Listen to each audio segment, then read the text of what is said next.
ئەمریکا لە پێناو ئەفغانستان و هیندستان پرۆژەی بەندەرێکی ئێرانی هەندیشی لە لیستی سزاکانی دەرهێنا. وڵاتانی ئۆپیکیش بە ئاڕاستەی کەمکردنەوەی بەرهەمی نەوت هەنگاو دەنێن.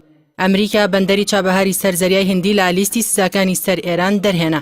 ئەم هەنگاوەش بە سوودی گەورەی بازرگانی بۆ وڵاتی هیندستان و گەشەی ئابووری ئەفغانستان دەشکێتەوە. دوایەوەی ئەمریکا هەریەک لە یابان و هیندستان و چین و ئیتالیا و کۆریای باشوور و تورکیا و یۆنان و تایوانی لا سزاکانی سەر ئێران بوارد، لە نوێترین هەنگاویدا وەزارەتی دەرەوە ڕایگەیاند بەرەو پێشبردن و گەشەپێدانی بەندەری چابەهاریش لا دەرەوەی ئەو سزایانەدان کە بەسەر تاراندا سەپێنراون.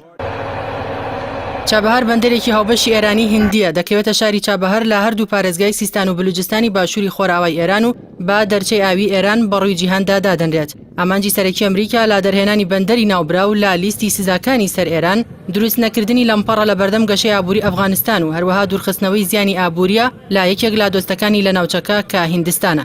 لەسەراستی نرخ و بەهای نەوتیش بۆهۆی هەڵاواردنی 8 وڵات لە سزاکانی سەر ئێران تا ئێستا نرخی نەوت هاوسەنگێکی بەرچاوی هەیە، بە جۆرێک لە 70 بۆ 75 دلار دێت و دەچێت. ئەمە لە کاتێکدایە ئاژانس و کەناڵەکانی ڕاگەیاندن زانیاری ئەوە بڵاو دەکەنەوە کە پێدەچێت وڵاتانی هەناردەکاری نەوت ناچراو بە ئۆپیک ئاستی بەرهەم کەم بکەنەوە. ئەوەش بە ئامانجی دوورکەوتنەوە لە دابەزینی نرخ کە زانستیانە لە بەرەنجامی زیادە خستنە بازاڕەوە دروست دەبێت. لەو بارەیەوە ئاژانسی هەواڵی تاسی ڕووسی بڵاوی کردەوە ڕووسیا و سعودیا گفتوگۆکانیان بە ئاڕاستی ئەگەری کەمکردنەوەی بەرهەمی نەوت لە 209دا دەست پێ کردووە.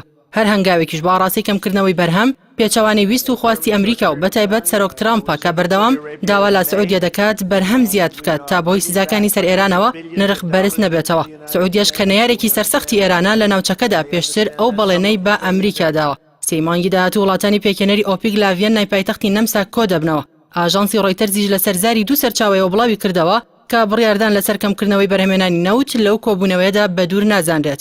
نوێنەری ئێرانیش لە ئۆپیک دەڵێ مۆسکۆ و ڕیاض جگەل لە کەمکردنەوەی بەرهەم هیچ ڕێگەیەکی دیکەیان لە بەردەمدا نییە چونکە پێویستیان پێیەتی.